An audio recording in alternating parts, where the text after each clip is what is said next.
सुप्रभात मुलांनो. बृहद मुंबई महानगरपालिका माध्यमिक शिक्षण विभाग तर्फे आयोजित ऑनलाईन अध्यापन तासिकेत आपले सर्वांचे सहर्ष स्वागत.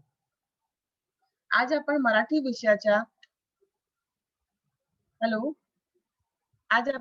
विषयाच्या व्याकरण विभागात भाषिक घटकांवर आधारित कृती याचा अध्ययन करूया.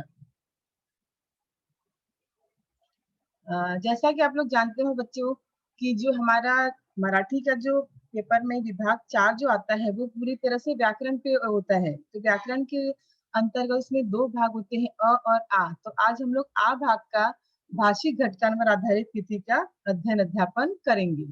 अब जो हमारा भाषिक घटक आधारित कृति है उसमें पहला जो आपका आता है शब्द संपत्ति, जो कि 4 नंबर के लिए आता है. ठीक है, तो उस 4 नंबर के लिए आपको 5 सेक्शन दिए जाते हैं, 5 उप विभाग दिए जाते हैं, उप घटक. जिसमें पहला है समानार्थी शब्द, दूसरा विरुद्धार्थी शब्द, तीसरा वचन, चौथा है शब्द समूहाबद्दल एक शब्द लिहिणे और 5वां है लिंग बदलणे. ठीक आहे, यापैकी कोणत्याही 4 घटकावर एक एक गुणांच्या 4 कृती विचारलेल्या जातील. आपको परीक्षा में इन 5 उप घटकों में से कोई भी 4 उप घटक आएंगे और उन चारों उप घटक के लिए आपको एक एक नंबर दिए जाएंगे. ठीक है, तो थोड़ा शॉर्ट में हम लोग इसको देखते हैं. पहले समानार्थी शब्द क्या होता है. समानार्थी शब्द का अर्थ है समान अर्थांचे शब्द, मतलब एक ही शब्द के दो अर्थ होंगे, उसको हम लोग समानार्थी शब्द कहते हैं. इंग्लिश में हम लोग सिनोनिम्स और सिमिलर वर्ड भी कहते हैं. ठीक है, फिर दूसरा हमारा है विरुद्धार्थी शब्द. विरुद्धार्थी शब्द बिल्कुल उल्टा, मतलब एक शब्द का बिल्कुल विपरीत अर्थ आपको बताना है. जैसे हम लोग हिंदी में सुख दुख करते हैं, ठीक है, रात का दिन करते हैं, वैसे हम लोग मराठी में भी विरुद्ध अर्थांचे शब्द, मतलब एक ही शब्द का आपको बिल्कुल अपोजिट अर्थ बताना है. ठीक है, इंग्लिश में उसको हम लोग एंटोनिम्स और अपोजिट वर्ड भी कहते हैं. तीसरा है हमारा है वचन. वचन में आपको 2 वचन सिखाए गए होंगे, एक वचन और अनेक वचन, जिसे हिंदी में भी हम बहुवचन कहते हैं. ठीक है, तो वचन के अंतर्गत आपको 2 प्रकार के प्रश्न आते हैं, वचन बदला किंवा वचन ओळखा. या तो वचन बदलने के लिए आपको दिया जाएगा या तो फिर आपको वचन पहचानने के लिए दिया जाएगा. जैसे शब्द दिए जाएंगे, आपको पहचानना है एक वचन है या अनेक वचन है. ठीक है, या तो फिर आपको एक शब्द देंगे, उसको आपको एक वचन है तो उसको अनेक वचन में करना है, या फिर अनेक वचन है तो उसको एक वचन में करना है. ठीक है, चौथा जो प्रश्न आएगा वो है शब्द समूहाबद्दल एक शब्द लिहिणे. याच्यातील तुम्हाला 2 से 3 शब्दांचे एक समूह येतील, मतलब 2 से 3 शब्दों का एक आपको समूह दिया जाएगा और उस समूह के उन सभी शब्दों के बदले आपको सिर्फ एक शब्द लिखना है. जैसे भी एग्जाम्पल हम लोग देखते हैं, समान अर्थांचे शब्द. अब इसमें कितने शब्द हो गए, समान अर्थांचे शब्द 3 शब्द हैं. अब उस 3 शब्द के बदले एक शब्द आपको बताना है, तो क्या आ जाएगा, वो समानार्थी शब्द. ठीक है, तो उसी प्रकार आपको 2 वाक्य दिए जाएंगे और उन वाक्यों के बदले आपको कोई भी एक वाक्य, एक शब्द लिखना है. ठीक है, फिर 5वां हमारा है लिंग बदलने. अब लिंग बदलने में भी सेम आपको 2 तरह से प्रश्न आएंगे, या तो लिंग बदला या फिर लिंग ओळखा. अब उसमें 3 प्रकार के लिंग हमने पढ़े हैं, पुल्लिंग, स्त्रीलिंग और नपुंसकलिंग. ठीक है, तो इन तीनों में से कोई भी आपको दिए जाएंगे और उसमें आपको प्रश्न आएंगे, या तो लिंग बदला, जैसे स्त्रीलिंग दिया होगा तो आपको पुल्लिंग करना है. ठीक है, पुल्लिंग दिया होगा स्त्रीलिंग करना है, नपुंसकलिंग दिया होगा तो उसको भी आपको चेंज करना होगा. या फिर दूसरा प्रश्न आपको इस प्रकार आ सकता है कि लिंग ओळखा, मतलब आपको लिंग पहचानना आ सकता है. ठीक है, तो आगे हम लोग मैं आपको स्लाइड दिखाती जाऊंगी, तो उसमें आप देखेंगे कि किस प्रकार हम लोग अलग अलग समानार्थी शब्द, विरुद्धार्थी शब्द, वचन, शब्द समूह बदल एक शब्द और लिंग बदलने, इसका अध्ययन करेंगे. आपने पहले भी इसके लेक्चर्स लिए हैं, तो इसमें हम लोग सिर्फ एक सराव करेंगे उसका. ठीक है, चलो पहला हमारा शब्द आ रहा है समानार्थी शब्द. देखिए आपके सामने उसका, आपके उसकी स्क्रीन पे दिख रहा होगा पूरा लिस्ट इसका. मैं आपको हिंदी में भी इसका अर्थ बताती जाऊंगी. जैसे पहला है माता. माता को हम लोग आई भी कहते हैं, जननी भी कहते हैं और माए भी कहते हैं. ठीक है, आपको 3 यहाँ पे शब्द दिए, लेकिन आपको परीक्षा में कोई भी एक ही लिखना है. जैसे अगर आपको माता आता है तो आप या तो आई लिखो या जननी लिखो या फिर माए लिखो, तीनों में से कोई भी एक शब्द आपको लिखना है. दूसरा शब्द है मुख. मुख का अर्थ होता है तोंड या वदन. ठीक है, मुख मतलब मुंह हमारा. अब उसको हम लोग मुंह भी कहते हैं हिंदी में। ठीक है, तीसरा है गोड़। गोड़ का समानार्थी शब्द मधुर, हिंदी में गोड़ मतलब मीठा। फिर अगला हमारा है पान। पान का समानार्थी शब्द पर्ण। पान से अर्थ है हिंदी में पान, पत्ते।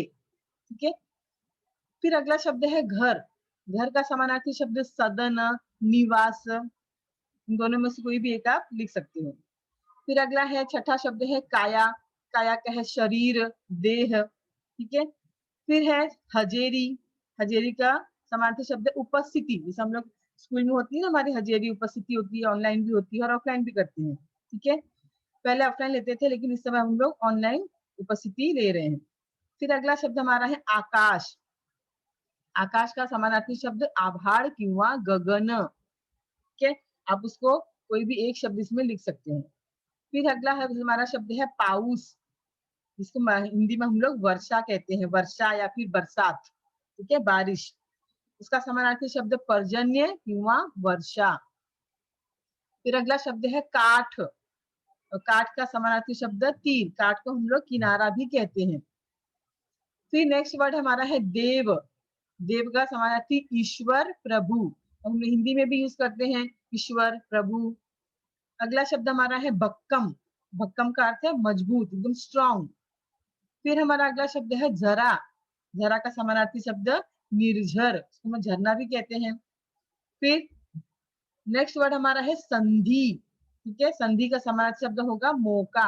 हिंदी में हम लोग मौका लिखते हैं लेकिन मराठी में इसे हम लोग मौका कहते हैं। ठीक है, और इसका अगर आपको अर्थ दूसरा से सुनना है तो फिर अवसर भी कहते हैं संधि को हिंदी में। ठीक है, फिर है अगला हमारा वर्ड है सावली।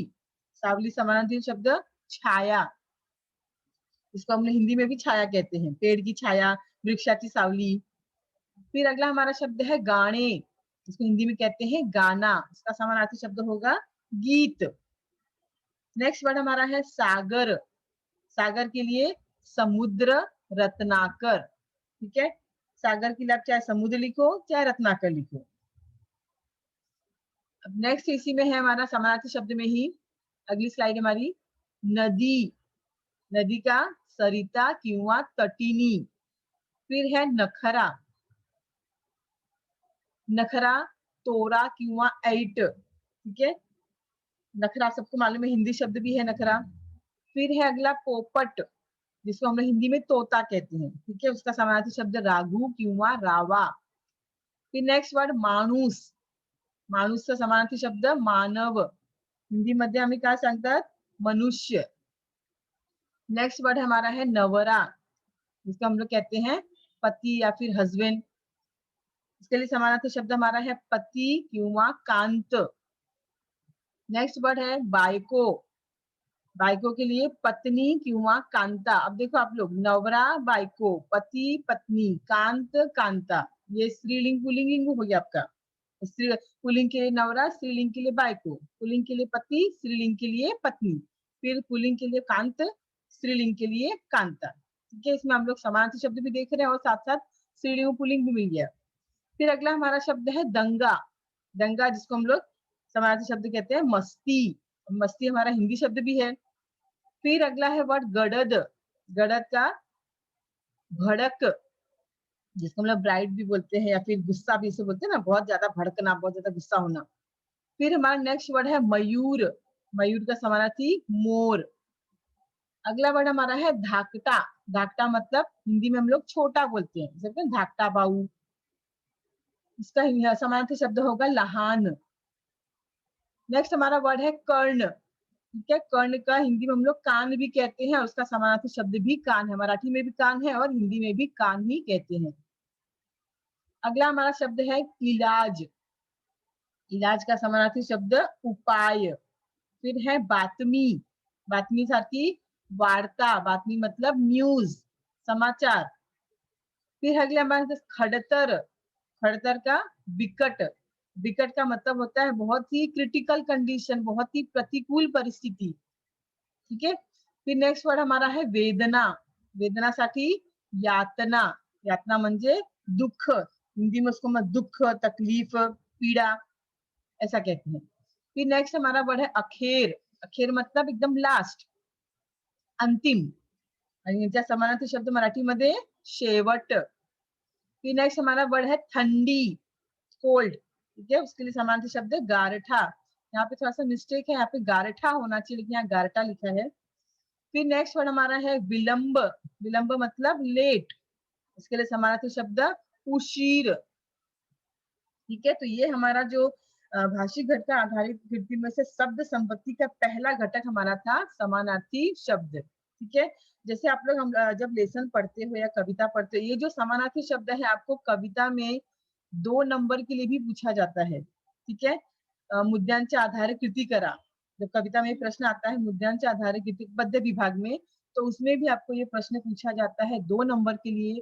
तो इसके साथ जब भी आपको पढ़ाया जाता है लेसन या कविता, तो आपको क्या करना है, साथ-साथ में जब टीचर या सर पढ़ाते हैं आपको, तो उनका समानार्थी शब्द टीचर तो बताते ही है, तो बस आपको उसी समय पेंसिल से उसको लिख के रख लेना है, ठीक है। जितना आप उसको खुद लिख के करोगे उतना आपको याद होगा, ठीक है। अंडरलाइन कर लेना है इस वर्ड को। जैसे विलंब शब्द आया है आपको कविता में या फिर लेसन में, तो उसका समानार्थी शब्द आपको टीचर ने बताया कि उशीर, हिंदी में उसका अर्थ बता दिया लेट, ठीक है, मतलब देर होना। तो आप उसको तुरंत वहां पे लिख लोगे तो आपको आगे के लिए बहुत ज्यादा उसमें मदद होगी। तो इस सेक्शन के लिए आपको अलग से समय देने की बिल्कुल भी आवश्यकता नहीं पड़ेगी। शब्द संपत्ति के लिए आपको अलग से पढ़ाई करने की जरूरत नहीं पड़ेगी। साथ साथ ही आपका चैप्टर्स और पार्ट के साथ ही इसका भी पढ़ाई होता चला जाएगा। और ये चीज आपको 10th में भी करना है, क्योंकि ये चीज आपको सेम 10th में भी आने वाला है, ठीक है। अगला हमारा टॉप वो है ब, विरुद्धार्थी शब्द, अपोजिट वर्ड्स, ठीक है। मतलब जैसे एक शब्द आपको दिया जाएगा तो उसका आपको बिल्कुल उल्टा लिखना है, ठीक है। जैसे मैंने आपको एग्जांपल बताया था सुख, तो सुख का उल्टा क्या होता है, दुख। रात, रात का उल्टा दिन। तो ऐसा ही आपको विरुद्धार्थी शब्द लिखना है। अब देखिए हम लोग यहाँ पे देखते हैं, इसका सराव करते हैं। पहला है कौतुक, कौतुक का हिंदी में सब अर्थ होता है प्रशंसा करना, ठीक है, बढ़ाई करना। उसका अपोजिट क्या होगा, निंदा करना, मतलब बुराई करना।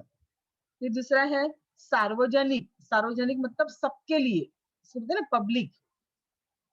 इसका अपोजिट वर्ड होगा खाजगी, मतलब प्राइवेट, मतलब सिर्फ हमारे लिए, जो सिर्फ अपने लिए होता है, ठीक है।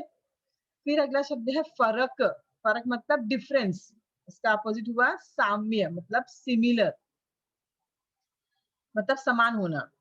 फिर हमारा अगला शब्द है परका, परका मतलब पराया, और उसका अपोजिट हुआ आपला, मतलब अपना।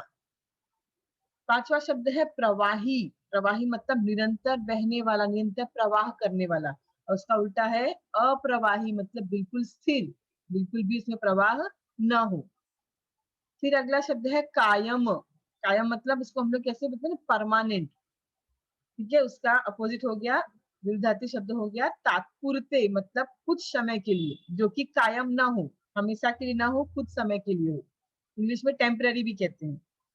फिर अगला हमारा शब्द है पात्र, पात्र मतलब योग्य, वो कि योग्य है या नहीं, योग्य। तो उसका अपोजिट हो गया अपात्र, जिसको हिंदी में हम लोग अयोग्य भी कहते हैं। फिर आठवां हमारा शब्द है गुण, गुण मतलब हमारा अपने अंदर हमारा जो गुण होता है, अच्छाई होती है, उसको हम लोग गुण बोलते हैं। उसका अपोजिट हो गया अवगुण, मतलब बुराई, खराबी। फिर अगला शब्द हमारा है पाप, पाप का अपोजिट विरुद्धार्थी शब्द पुण्य, ठीक है। 10वां शब्द है उपकार, उपकार मतलब जैसे हम किसी को उपकार करते हैं, आपने किसी से कुछ काम कर दिया तो वो उपकार हो गया, ठीक है। और उसका अपोजिट हो गया अपकार, मतलब उसको न मानने वाला। ऐसा भी होता है ना अपकार, जैसे आपने किसी के लिए कुछ किया लेकिन वो उस चीज को नहीं मानता है, ठीक है। अगला शब्द माना है विश्वास, ठीक है। इसका अपोजिट हो गया विरुद्धार्थी, उसका शब्द है अविश्वास। फिर अगला शब्द हमारा है गर्द, गर्द मतलब होता है घना, हिंदी में उसको घना कहते हैं, और उसका विरुद्धार्थी शब्द है विरड, मतलब फैला हुआ। 13वां शब्द हमारा है विसंगत, विसंगत मतलब बुरी संगत, इसका अपोजिट हुआ सुसंगत, मतलब अच्छी संगत, ठीक है। अगला शब्द हमारा है अखेर, जैसे हमने समानार्थी शब्द देखा था अखेर, उसका क्या समानार्थी शब्द हमारा शेवट। अब यहाँ उसका विरुद्धार्थी पूछा है, अखेर मतलब शुरुआत, अखेर मतलब शेवट, अंत, उसका अपोजिट हो गया प्रारंभ, मतलब शुरुआत। फिर अगला शब्द हमारा है सहकार, सहकार का विरुद्धार्थी असहकार। नेक्स्ट हमारा वर्ड है मान। मान मतलब सम्मान करना, ठीक है। उसका विरुद्धार्थी शब्द हो गया अपमान। फिर अगला शब्द है सेवक। सेवक का विरुद्धार्थी मालक। सेवक मतलब दास, गुलाम, ठीक है। इसका विरुद्धार्थी शब्द हो गया मालक, मतलब जो स्वामी होता है, मालिक होता है। हिंदी में मालिक कहते हैं, मराठी में मालक कहते हैं। अगला शब्द हमारा है रसिक, और उसका विरुद्धार्थी है अरसिक। रसिक मतलब किसी चीज में एकदम रस लेना, किसी चीज में एकदम लीन हो जाना। और अरसिक का मतलब बिल्कुल भी इसमें रस ना लेना, बिल्कुल भी इंटरेस्ट ना लेना। 19वां शब्द आवड़। आवड़ मतलब पसंद, ठीक है। और पसंद का हमारा विरुद्धार्थी क्या होता है? नापसंद। उसी प्रकार आवड़ का हो गया ना आवड़। फिर अगला शब्द हमारा है परवानगी। परवानगी मतलब परमिशन, ठीक है। और उसके लिए विरुद्धार्थी शब्द है मनाई, मतलब मना करना। अगला शब्द है धाकटा। देखो जैसे हमने पढ़ा था समानार्थी शब्द में, धाकटा का क्या था हमारा समानार्थी शब्द? लहान, छोटा। अब उसका अपोजिट हमें लिखना है, उसका विरुद्धार्थी शब्द लिखना है। उसका विरुद्धार्थी शब्द क्या हो गया? थोरला, मतलब बड़ा। हा माझा थोरला भाऊ आहे, हा माझा धाकटा भाऊ आहे, मतलब ये मेरा छोटा भाई है और ये मेरा बड़ा भाई है। फिर अगला शब्द हमारा है पास। पास का आपको अर्थ मालूम ही है, उसका विरुद्धार्थी है नापास, मतलब फेल। फिर 23वां हमारा शब्द है उत्तीर्ण। उत्तीर्ण मतलब सेम वही, पास होना। और उसका विरुद्धार्थी है अनुत्तीर्ण, मतलब फेल, नापास। 24वां शब्द हमारा है पायथा। पायथा मतलब हमारा पैर, हमारे पैर के मतलब जो होता है ना, टो का हिस्सा जो होता है, फूट हमारे। और उसका विरुद्धार्थी शब्द है माथा, मतलब हमारा सर। अगला शब्द हमारा है शाकाहारी। शाकाहारी आपको पता है, जो साग सब्जियां खाते हैं, वेजिटेरियन होते हैं, ठीक है। और उसका विरुद्धार्थी शब्द है मांसाहारी, मतलब जो मांस, मछली ये सब खाते हैं, उसको हम लोग मांसाहारी कहते हैं। वाढ़। वाढ़ का मतलब बढ़ना। और घट, इसका अपोजिट है घट। घट मतलब कम होना, घट जाना। 27वां शब्द हमारा है खरीदी। खरीदी मतलब खरीदना। उसका अपोजिट हो गया, विरुद्धार्थी शब्द है बिक्री। बिक्री मतलब बेचना। 28वां शब्द दुरुस्त। दुरुस्त मतलब सुधार करना। और उसका विरुद्धार्थी है ना दुरुस्त, मतलब उसको न सुधारना, ऐसे कैसे रहने देना। 29वां शब्द है गोंधड़। गोंधड़ मतलब बहुत ज्यादा शोरगुल करना, बहुत ज्यादा आवाज का। ऐसे हम लोग क्लास में बोलते हैं, टीचर कशाला तुम्हें गोंधळ करतात, क्यों आप लोग आवाज कर रहे हो, तो उसको हम लोग गोंधड़। गोंधड़ मतलब शोरगुल। शोरगुल का विरुद्धार्थी, गोंधड़ का विरुद्धार्थी शब्द है शांतता, मतलब जैसे क्लास में टीचर बोलते हैं शांतता ठेवा, ठीक है। नेक्स्ट हमारा शब्द है उत्तम। उत्तम मतलब अच्छा, एकदम बहुत अच्छा। और उसका विरुद्धार्थी है वाइट, मतलब बहुत बुरा, खराब। अभी यहाँ पे व्हाइट लिखा है, जब व्हाइट मतलब व्हाइट, वो कलर व्हाइट नहीं, सिर्फ व्हाइट मतलब खराब। फिर 21वां शब्द है रड़द। रड़द मतलब रोना। इसका विरुद्धार्थी क्या हो गया? हंसना। अभी हम लोग यहाँ पे रड़त दिया है, तो आपको मराठी में हसत लिखना है, लेकिन बच्चे क्या कर देते हैं, उसमें हंसना लिख देते हैं, लेकिन वो आपका गलत होगा। आपको हसत ही लिखना है, क्योंकि हिंदी में और मराठी में आपको बहुत वो है, अंतर है। अगर आप पढ़ रहे हो मराठी में और उसका आंसर आप हिंदी में लिख दे रहे हो, तो आपको मार्क्स नहीं मिलेंगे वहां पे, ठीक है। तो रड़त आपको हसत ही करना है, हंसना नहीं करना है। अगला शब्द हमारा है तातड़ीने। तातड़ीने मतलब बहुत ज्यादा जल्दी जल्दी करना, बहुत ज्यादा घाई में करना काम, ठीक है। उसका विरुद्धार्थी होगा सावकाश, मतलब एकदम आराम से, एकदम धीरे धीरे। 33वां शब्द है परदेसी। परदेसी मतलब जो परदेश में रहता है, जो हमारे देश का नहीं है, ठीक है। उसका विरुद्धार्थी है स्वदेशी, मतलब अपने देश का। फिर अगला शब्द हमारा है सुपिक। सुपिक मतलब उपजाऊ, जैसे हमारी जमीन होती है सुपिक जमीन, नापिक। इसका विरुद्धार्थी शब्द है नापिक, मतलब अनउपजाऊ, ठीक है। अगला शब्द है जवाबदार। जवाबदार, उसका विरुद्धार्थी हुआ बेजवाबदार। अब जवाबदार का हिंदी शब्द होता है जिम्मेदार, ठीक है। और उसका हम लोग विरुद्धार्थी शब्द क्या लिखेंगे? गैर जिम्मेदार। इसी प्रकार मराठी में उसी को हम लोग जवाबदार और बेजवाबदार कहते हैं, ठीक है। यहाँ पे हमारे दो उपघटक खत्म हो गए हैं, समानार्थी और विरुद्धार्थी शब्द, ठीक है। जैसा कि मैंने आपको पहले भी कहा, आपको पढ़ाते समय ही जब भी आप पढ़ते हो लेसन या कविता, तो उसके साथ साथ में अगर आप लिखते जाएंगे तो आपको बिल्कुल भी समस्या नहीं होगी आगे चल के पढ़ने में, क्योंकि यही टॉपिक आपको 10वीं में भी आने वाला है। तो इसकी तैयारी, इसका सराव आपको अभी से करना है, क्योंकि अभी हम सोच के बैठेंगे कि हम 10वीं में करेंगे इसको, तो वो आपको नहीं कर पाओगे। इसलिए आपको अभी से उसका प्रैक्टिस करते रहना है। ठीक है,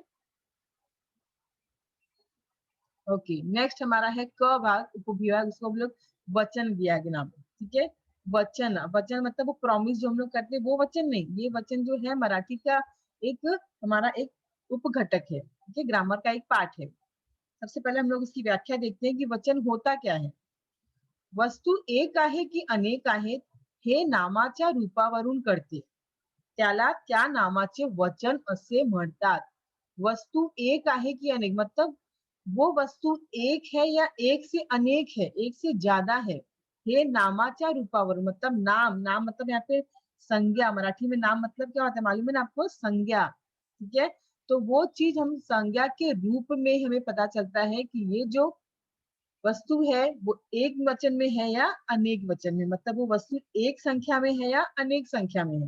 ठीक है, हे नामाच्या रूपावरून करते त्याला त्या नामाचे वचन असे म्हणतात। तो उसी को हम उस संज्ञा का, उस नाम का वचन कहते हैं। ठीक है, यहाँ पे अब नाम नाम दिया है बार बार, तो नाम का मतलब संज्ञा से है। ठीक है, वचनाचे प्रकार, वचनाचे खालील प्रमाणे दोन प्रकार आहेत। अब हम लोग जो वचन पढ़ेंगे उसमें हमें वचन के दो प्रकार पढ़ने हैं। ठीक है, कौन कौन से प्रकार हैं? पहला है एक वचन और दूसरा अनेक वचन। अनेक वचन को ही हिंदी में हम बहुवचन कहते हैं।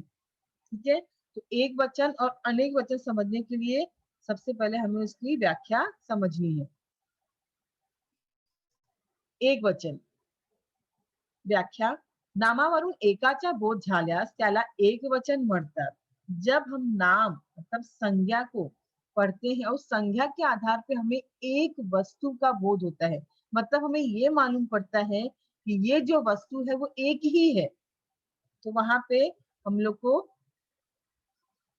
त्या वचनाला त्या एक वचन असं म्हणतात। तो उस चीज को हम लोग एक वचन कहते हैं। जब आप संज्ञा देखोगे, जब आप कोई शब्द देखोगे, उस शब्द के आधार पे ही आपको मालूम पड़ जाएगा कि ये शब्द एक वचन में है या अनेक वचन में है। नामाचे जे मूळ रूप असते, अभी देखो दूसरा एक पॉइंट यहाँ पे दिया है, नामाचे जे मूळ रूप असते तेच त्याचे एक वचन असते।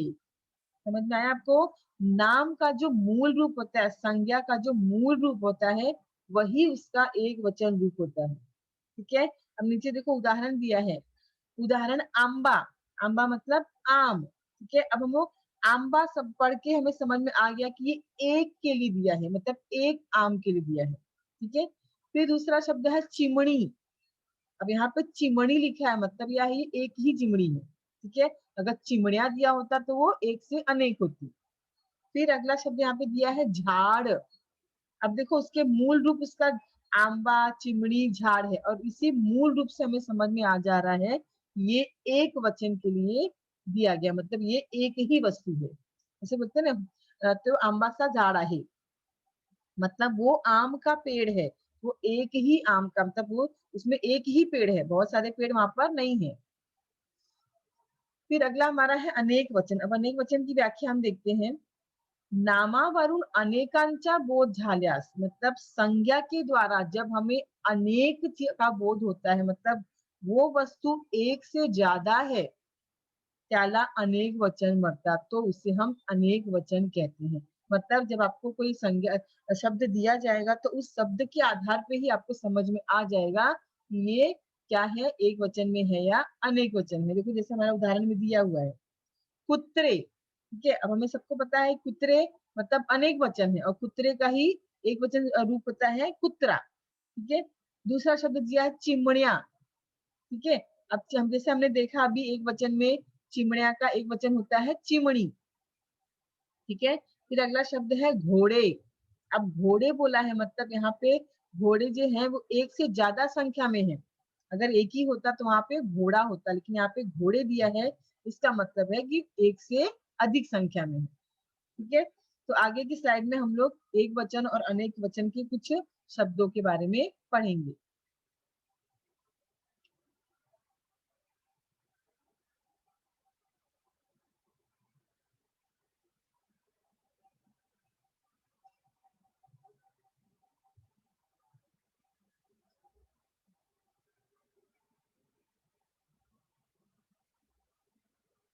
एक मिनट, थोड़ा सा मेरा प्रॉब्लम हो रहा है चेंज।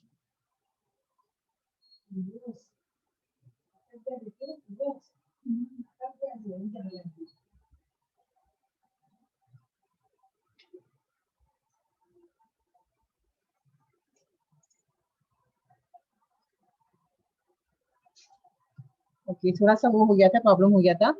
ओके, अब यहाँ पे हम देखते हैं पुल्लिंगी नावे व त्याचे वचन। अब यहाँ पे हम लोग दो चीजें साथ में पढ़ रहे हैं। जैसे कि यहाँ पे टॉपिक आप देख रहे हो पुल्लिंगी नावे, मतलब यहाँ पे जो भी आपको नाम दिए जा रहे हैं, जो भी संज्ञा आपको दी जा रही है, वो आपको पुल्लिंग दिया जा रहा है, मतलब उससे पुरुष जाति का आपको बोध होगा। पुल्लिंग का यही होता है ना हमारा व्याख्या, कि जिस शब्द से पुरुष जाति का बोध होता है उसे हम पुल्लिंग कहते हैं। ठीक है, तो यहाँ पे हम पुल्लिंग और वचन साथ साथ में पढ़ रहे हैं। जैसे अभी आपको कुत्रा दिया है, आपने पहला शब्द हमारा है कुत्रा। कुत्रा अब हमें मालूम पड़ा है कुत्रा क्या है, एक वचन है। ठीक है, तो उसका अनेक वचन क्या हो जाएगा, कुत्रे। अब ये भी हमें साथ में पता चल जा रहा है कि जो जो शब्द यहाँ पे दिए गए हैं वो सभी पुल्लिंग रूप में दिए हैं। ठीक है, अब हम देखते जाते हैं एक एक करके। कुत्रा कुत्रे, ससा ससे, ससा मतलब खरगोश, आंबा आंबे, रस्ता रस्ते, घोड़ा घोड़े, लांडगा लांडगे। अब लांडगा मतलब होता है लोमड़ी। ठीक है, तो एक लोमड़ी यहाँ पे दिया है, फिर लांडगे मतलब एक से ज्यादा लोमड़ियां। फिर है ओढ़ा ओढ़े, काटा काटे, डबा डबे, दागिना दागिने, दाना दाने, राजा राजे, मुलगा मुलगे, मासा मासे, मासा मतलब मछली, पंखा पंखे, पाहुणा पाहुणे, पाहुणा का मतलब होता है मेहमान, दीवा दीवे, सामना सामने। अब यहाँ पे सामना जो होता है वो यहाँ पे सामने का मराठी का मतलब होता है कंपटीशन, प्रतियोगिता। ठीक है, वारा वारे मतलब हवा। फिर है दरवाजा दरवाजे। ठीक है, अब यहाँ पे एक चीज आपको नोटिस करनी है कि जिसने हम लोग एक वचन में हमने पढ़ा, उसका अनेक वचन सभी में आपने देखा होगा एक ही मात्रा लगी है। ठीक है, जैसे कुत्रा का कुत्रे, ससे, आंबे, रस्ते, घोड़े, लांडगे, सभी शब्दों में जितने शब्द यहाँ पे आपको स्क्रीन पे दिख रहे हैं, सभी शब्दों में आपने देखा होगा एक वचन से जब हम लोग अनेक वचन कर रहे हैं तो हर शब्द में हमने एक ही मात्रा लगाई है। तो आपको ये थोड़ा सा एक ट्रिक है, एक थोड़ा सा आपको यहाँ पे ध्यान देना है कि जब भी आपको एक वचन में दिया जाएगा तो आपको समझ जाना है कि वहां जो है हमें अनेक वचन करते समय एक ही मात्रा लगानी है। और 90% शब्दों में ऐसा होता है कि जब वो एक वचन में दिया जाता है तो उसका अनेक वचन जो होता है वो एक ही मात्रा लगाने के साथ ही होता है। ठीक है, आप लोग यहाँ पे देखो, इसमें जितने भी शब्द हैं सभी में एक ही मात्रा लगी है। ठीक है, अब अगला हमारा है स्त्रीलिंगे नामे व त्यांचे वचन। अब जो शब्द हमें दिए हैं वो स्त्रीलिंग स्वरूप में दिया है। ठीक है, तो इस स्त्रीलिंग शब्द को हमें किस प्रकार अनेक वचन में करना है। जैसे पहला हमारा शब्द है नदी, नदी का है नदिया। फिर है बी बिया, स्त्री स्त्रिया। बस आपको ध्यान देना है कि जितने भी शब्द हैं वो सभी स्त्रीलिंग में है। तो जब आपको स्त्रीलिंग और पुल्लिंग में पूछा जाएगा तो भी आपको ध्यान रहेगा कि हाँ ये सब स्त्रीलिंग शब्द थे, तो उसका हमें पुल्लिंग करना है। फिर है सासू सासवा, जाऊ जावा, वाट वाटा, बाग बागा, पाल पाली। अब पाल का ही मराठी में जो होता है उसको हम लोग छिपकली बोलते हैं हिंदी में। साइकिल साइकली, जमीन जमीनी, चूक चुका मतलब गलती, जात जाति, वेल वेली, वीज वीज मतलब बिजली वीजा, पाटी पाटिया, होड़ी होड़िया। जो नाव चलाते हैं इसमें जो आपने देखा होगा नाव में ऐसा लगी रहती लंबी सी, उसको हम लोग होड़ी बोलते हैं नाव को। ठीक है, सनई सनया जो शादियों में बजाया जाता है, एक म्यूजिकल इंस्ट्रूमेंट है। टोपी टोपिया, वही वह्या। वह्या आपको मालूम है नोटबुक, हम लोग लिखने वाली बोलते हैं, जिसमें हम लिखते हैं उसको नोटबुक कहते हैं। ठीक है, वही वह्या। ठीक है, ये जितने भी शब्द हैं वो सभी शब्द स्त्रीलिंग स्वरूप में दिए गए हैं और उन्हीं का आपको अनेक वचन करना है। तो आपको आप साथ साथ में स्त्रीलिंग भी समझ में आता होगा। कि किस प्रकार हमें स्त्रीलिंग शब्द है उसको पुल्लिंग करना है। अब यहाँ पे जितने शब्द स्त्रीलिंग दिए हैं उन सभी का हमने एक वचन में देखा। सब में अपने चीज देखी होगी कि इसमें ई की मात्रा और आ की मात्रा ही ज्यादातर लगी गई है। ठीक है, अब अगला हमारा है नपुंसक लिंगी व नामे व त्यांचे वचन। अब ये जो शब्द है नपुंसक लिंग, आपको मालूम है परिभाषा इसकी। नपुंसक लिंग मतलब वो शब्द जिनकी जो जाति है, जो बोध है, ना ही स्त्री में होता है और ना ही पुरुष जाति में होता है, इसको हम लोग नपुंसक लिंग कहते हैं। ठीक है, ना वो स्त्री जाति में उनका किया जाता है, ना ही पुरुष जाति में, तो उसका नपुंसक लिंग कहा जाता है। अब उन नपुंसक लिंग संज्ञाओं को हम लोग किस प्रकार वचन में परिवर्तित कर सकते हैं, अनेक वचन में। ठीक है, जैसे पहला शब्द है घर। अब घर जो है वो ना ही स्त्रीलिंग में आता है ना ही पुल्लिंग में आता है। ठीक है, इसका अनेक वचन हुआ घरे। फूल फूले, दार दारे, शेत शेते, वासरू वासरे। वासरू मतलब गाय का बच्चा। पाखरू, अब वो स्त्रीलिंग भी हो सकता है और पुल्लिंग भी हो सकता है। ठीक है, पाखरू पाखरे। पाखरू मतलब होता है पक्षी का बच्चा। मड़के मड़की मतलब मटका। गाणे गाणी, खेड़े खेड़ी, झाड़ झाड़े, गाव गावे, मत मते, डोके डोकी, हरिण हरणे, लाकूड लाकडे, काम कामे, चाक चाके, पत्र पत्रे, मन मने, रोपटे रोपटी। अब रोपटे का मतलब होता है प्लांट, पौधा। ठीक है, अब आप ये हमें आप ध्यान देना है कि ये जो शब्द मैंने अभी आपको दिखाया एक वचन के लिए, वो सभी शब्द नपुंसक लिंग के लिए इस्तेमाल किए जाते हैं। ठीक है, अब अगला शब्द हमारा है एक वचन व अनेक वचन सारखे असणारी नामे। ये जो हमारा टॉपिक है, ऐसे शब्द इसमें प्रयुक्त हुए हैं जो कि एक वचन हो या अनेक वचन हो, दोनों में उनका स्वरूप बदलता नहीं है, उनमें कोई परिवर्तन नहीं होता है, वो वैसे के वैसे ही रहते हैं। ठीक है, जैसे एक वचन अब अनेक, आप देखते जाओ सभी शब्द एक वचन और अनेक वचन में सेम है। देव देव, महिला महिला, देखो सारे शब्द। उंदीर, कवि, भाषा, दिशा, पूजा, दासी, वधु, वस्तु, हार, कान, घाट, घास, चोर, देश, दिवस, नौकर, नियम, प्रश्न। जितने भी शब्द हैं, सभी शब्द के जो एक वचन है और अनेक वचन है, दोनों ही रूपों में कोई परिवर्तन नहीं हुआ है। जैसा एक वचन में है वैसा ही वैसा अनेक वचन में भी प्रयुक्त हुआ है। अब यहाँ पे आप देखते हैं कि हमें प्रश्न किस प्रकार पूछे जाते हैं। ठीक है, जैसे आपको एक शब्द दे दिया देउड़। अब आपको देखो प्रश्न क्या लिखा है, वचन ओढ़खा, मतलब आपको वचन पहचानना है, ओढ़खा मतलब पहचानना। अब आपको बताना है ये एक वचन में है या अनेक वचन में है। ठीक है, जैसे पहला शब्द है देउड़, देउड़ का एक वचन में है। वेली अनेक वचन, और वेल का जब हमने इसमें पढ़ा था तो उसमें क्या था, वेल एक वचन और वेली अनेक वचन में। घरे अनेक वचन, उसका एक वचन क्या होगा, घर। शरीर एक वचन, शरीरे अनेक वचन। फिर इमारती, इमारती अनेक वचन में दिया है। ठीक है, और इसका एक वचन स्वरूप होता है इमारत। पर्वत एक वचन, वया अनेक वचन, हमने देखा था वही एक वचन होता है और वया अनेक वचन में होता है। डोके एक वचन, रोपटी अनेक वचन, मड़के एक वचन, खेड़ी अनेक वचन, सनई एक वचन, बेली अनेक वचन, वारा एक वचन। ठीक है, तो ऐसे आपको प्रश्न दिए जाएंगे, शब्द देंगे और आपको दिया जाएगा वचन ओढ़ा, या फिर दूसरी तरह से प्रश्न भी आता है वचन बदला।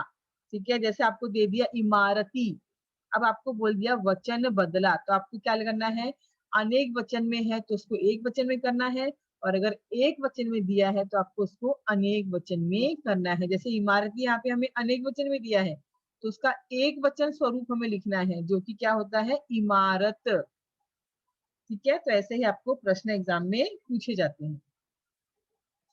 चला, आपका चौथा टॉपिक आहे शब्द समूहाबद्दल एक शब्द लिहिणे। म्हणजे काय, तुम्हाला शब्दांचे समूह दिले जातील, मतलब तुम्हाला चार शब्द दिले जातील आणि त्या 3-4 शब्दाबद्दल तुम्हाला एक शब्द लिहायचा आहे. मोजक्या शब्दांत तुम्हाला तुमचे आशय व्यक्त करायचा आहे. चला आता ती व्याख्या बघूया. भाषेच्या अभ्यासामध्ये मुलांना अगदी मोजक्या शब्दांत खूप आशय व्यक्त करता आला पाहिजे.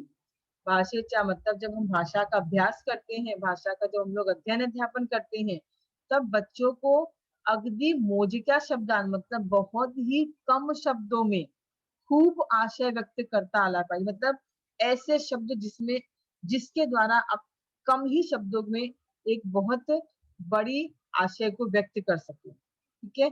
यासाठी एखाद्या शब्द समूहाबद्दल कोणता एक शब्द वापरता येईल ते आपण पाहिले पाहिजे.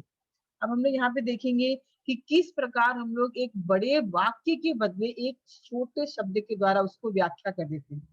ठीक है, उसको हम लोग परिभाषित कर देते हैं. सिर्फ एक शब्द के द्वारा 2 से 3 शब्दों की हम लोग परिभाषा दे देते हैं. अब हम लोग यहाँ पे नेक्स्ट स्लाइड में उसको देखे हैं उदाहरणे. ठीक है. अब पहला शब्द हमारा है आईच्या वडिलांचे घर, मम्मी के पापा का घर. ठीक है, उसको हम लोग कहते हैं आजोड़. मतलब एक शब्द अभी हमारे सामने आया है बड़ा 3-4 शब्दों का समूह आ गया है. आईच्या वडिलांचे घर. अब उस 3 शब्द के बदले एक शब्द हमें लिखना है. अब हमने क्या लिख दिया आजोड़. ठीक है. फिर आवरता येणार नाही असे. इतना बड़ा लंबा शब्द है 4 शब्दों का समूह, उसके बदले एक शब्द हमें दे दिया अनावर. ठीक है. फिर अगला है आनंदाने नाचणे. बहुत ज्यादा आनंद में खुशी में नाचना, उसको एक शब्द दिया हमने बागड़ने सॉरी. फिर अगला शब्द हमारा ईश्वर आहे असे माननारा. मतलब ऐसा व्यक्ति जो ईश्वर को मानता हो, उससे हमने एक शब्द दिया है आस्तिक. ईश्वर नाही असे मानना, ईश्वर को न मानने वाला, एक शब्द दिया नास्तिक. ऐकायला व बोलायला न येणारा, इसके लिए एक शब्द हमने लिख दिया है मूक बधिर. अब देखो बच्चे, जब आप लोग कहानियां लिखते हो या फिर आप लोग जब निबंध लिखते हो या फिर जब पत्र लिखते हो, तो वहां पे आपको इन शब्दों का बहुत ज्यादा उपयोग हो सकता है. ठीक है. जैसे आपको कुछ ऐसा लिखना है तो उसके पूरे वाक्य के बदले आप एक शब्द लिख सकते हो. ठीक है. आपको वहां पे लिखना भी आपका कम हो जाएगा और आपका आशय भी सामने वाले को समझ में आएगा कि आप क्या लिखना चाहते हो. जैसे आपको मूक बधिर लिखना है, आपको ऐसा शब्द लिखना है कि जिसको बोलना और सुनना दोनों नहीं आता है, तो इतना बड़ा लिखने से अच्छा हम क्या लिख देंगे मूक बधिर. तो मानुस मूक बधिर होता. अब सामने वाला अपने आप समझ जाएगा कि उस व्यक्ति को बोलना और सुनना नहीं आता है. ठीक है, वो बोल या सुन नहीं सकता है. उरलेले भाग, बचा हुआ हिस्सा, इसका अवशेष. गाणे म्हणणारा, गाना गाने वाला, इसको कहते हैं गायक. गेलेला काळ, बीता हुआ समय, इसको कहते हैं गतकाल. घराची ओसरी, मतलब घर के सामने का जो हिस्सा होता है, आंगन जैसे हम लोग बोलते हैं, उसके लिए एक शब्द हमने दे दिया सोपा. फिर नेक्स्ट हमारा है जादूचे खेळ करून दाखविणारा. मतलब जो व्यक्ति जादू के खेल दिखाता है. अब उसको हम लोग इतना बड़ा लिखेंगे क्या, जादू का खेल दिखाने वाला. उसके लिए एक शब्द में लिख दिया जादूगर. 10 हात असलेला, ऐसा जिसको 10 हाथ है उसको हमने कहा 10 भुज. धान्य साठवण्याची जागा, अनाज रखने वाली जगह, इसको हम लोग कोठार कहते हैं. हिंदी में उसको हम लोग कोठरी भी कहते हैं. नाश न पावणारे, मतलब जिसका नाश नहीं किया जा सकता, उसको कहते हैं अजरामर. न हलणारे, मतलब जिसमें बिल्कुल भी हालचाल ना हो, जिसमें बिल्कुल भी गति ना हो, उसको कहते हैं अचल, मतलब स्थिर. नाटकात काम करणारा, नाटक में काम करने वाला, कहते हैं नट. नाव चालविणारा, इसको कहा जाता है नावाड़ी, इसको हम लोग नाविक भी कहते हैं हिंदी में. बस थांबण्याची जागा, को एक शब्द लिख दिया बस स्थानक. अब हम लोग यहाँ पे जब जाते हैं बस पकड़ने तो हम लोग बोलते हैं कि बस थांबण्याची जागा कुठे आहे. हम लोग सीधा क्या पूछते हैं बस स्थानक कुठे आहे. ठीक है, तो वो सामने वाला समझ जाएगा बस स्थानक मतलब आपको वो जगह चाहिए जहाँ पे बस रुकती है. बातमी आणून देणारा, आपने उसमें पढ़ा होगा बातमी लेखन में. बातमी आणून देणारा, वार्ताहर, इसको हम लोग संवाददाता भी कहते हैं हिंदी में. जो हम तक न्यूज पहुंचाता है। हम जो न्यूज देखते हैं, हम लोग मोबाइल में देखते हैं या फिर टीवी में देखते हैं, तो वो जो न्यूज लेके आते हैं उसको हम लोग कहते हैं वार्ताहर। भाषण करनारा, वक्ता, जो भाषण देता है। रक्षण करनारा, जो हमारी रक्षा करता है उसको हम लोग कहते हैं वाली, हिंदी में इसको रक्षक भी कहते हैं। राज्यातील लोक, एक राज्य में रहने वाले लोग, जिसको हम लोग रयत कहते हैं, हिंदी में हम लोग प्रजा कहते हैं। सतत प्रयत्न, मतलब लगातार प्रयत्न करना, इसको कहते हैं सराव। सुरात नसलेले, मतलब जो सुर में ना हो उसको कहते हैं बेसुर, हिंदी में हम लोग बेसुरा कहते हैं। समाज से समाजाची सेवा करनारा, समाज की सेवा करने वाला, जिसे हम कहते हैं समाज सेवक। अगदी पूर्वीपासून राहणारे, मतलब जो बहुत टाइम से रह रहा, बहुत कालों से रह रहा हो, उसको कहते हैं आदिवासी।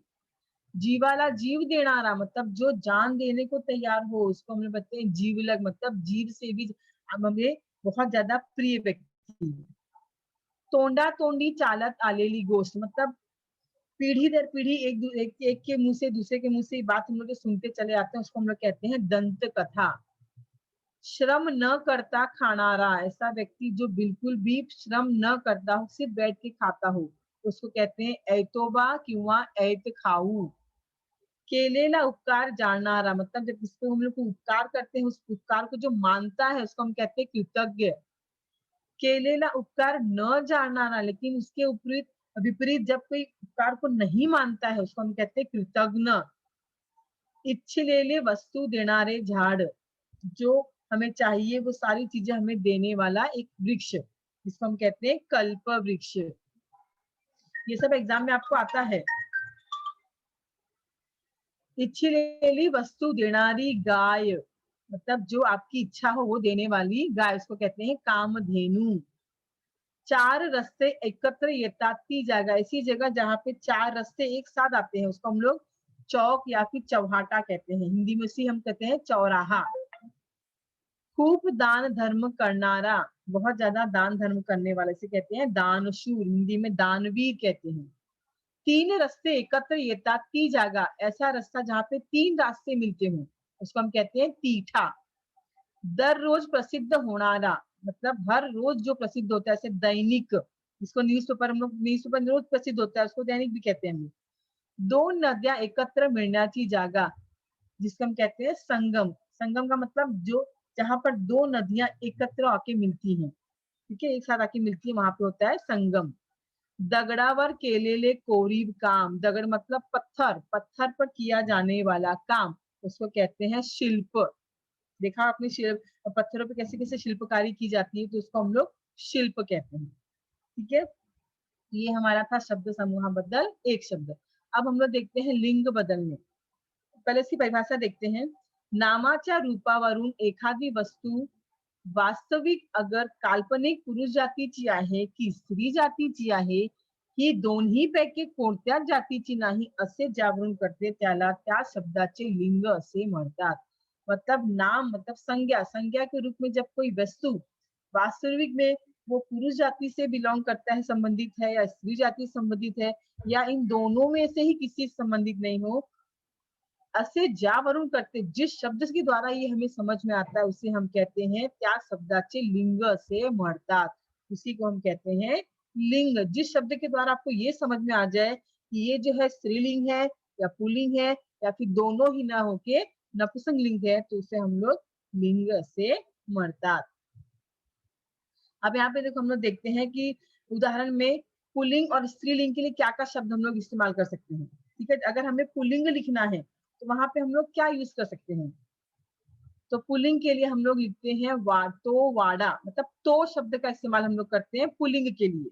जैसे आपको उदाहरण दिए हैं तो वाड़ा, अब मुझे बोलना तो मुलगा, तो नवरा, ठीक है, तो भात, तो टाक, तो दीवा। मतलब आपको एक यहाँ पे वो है कि आपको समझ में आ गया होगा कि पुल्लिंग के लिए हम लोग तो शब्द का इस्तेमाल, जब आपको किसी पुल्लिंग शब्द का उल्लेख करना है तो वहां पे आपको तो लगा के करना है।